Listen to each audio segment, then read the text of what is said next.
Everything a 7-year-old kid loves, we share. His favorite athlete was Derek Jeter, who is almost fittingly finishing his final season playing baseball this year. Jeter is seen by many people as a person that was able to transcend rivalries between teams or other players. There's not one fan or player who is more liked or respected than Jeter, and I think that's a very fitting comparison for Max. Anyone who had the pleasure of meeting him would tell you they have nothing but the best things to say about him.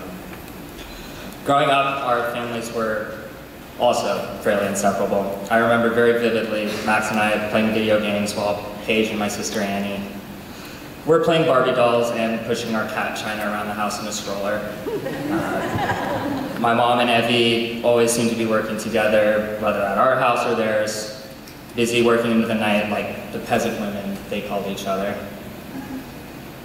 The Steinbergs are very much my second family, and Max was the older brother I always wish I had. The past few years, we didn't get to see each other quite as often as we'd like, with me going away to school and him going away from the Army as soon as I got back. But we always took the time to stay in touch. He always found the time to reach out whenever we had the chance, whether it was just over Facebook with a quick "hi baby," or those great times we actually had the chance to speak to each other over the phone. I'm so happy and so fortunate to have spoken with him a couple days before him leaving us, and always made sure to tell him just how much I loved and missed him. And these past few weeks have been incredibly difficult for a lot of us to handle, but we all know Max lives on inside of all of us. They say something good can always come out of a bad situation, and while it's hard to see anything positive coming out of this, I think it's drawn so many of us closer together as friends. We've made a commitment to get together more often and celebrate Max's life and relive a lot of those great memories we had shared with him. I still remember some of the best moments I had with Max, and many more are still flooding to me day by day, and I'm glad I have so many to keep remembering.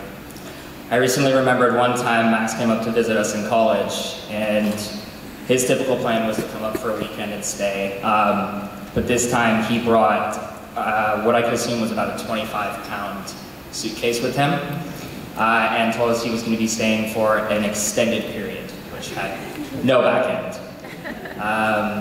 I remember one time coming home from school and the entire apartment was cleaned, which never happened.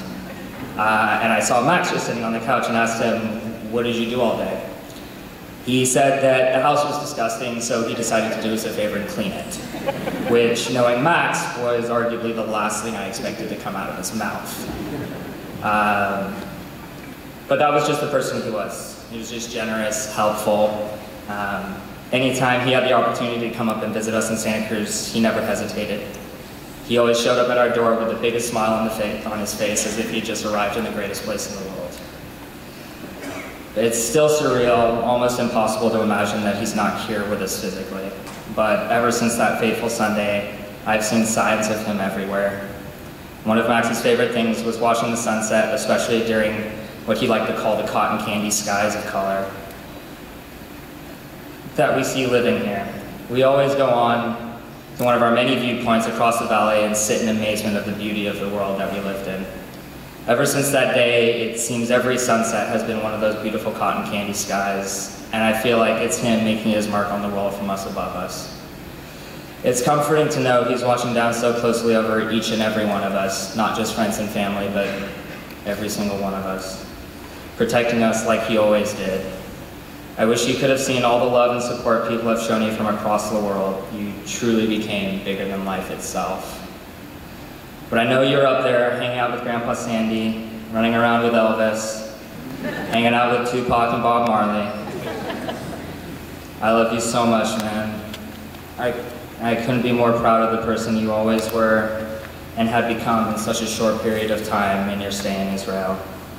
And I can't wait to see you again. Partners in crime forever. Thank you.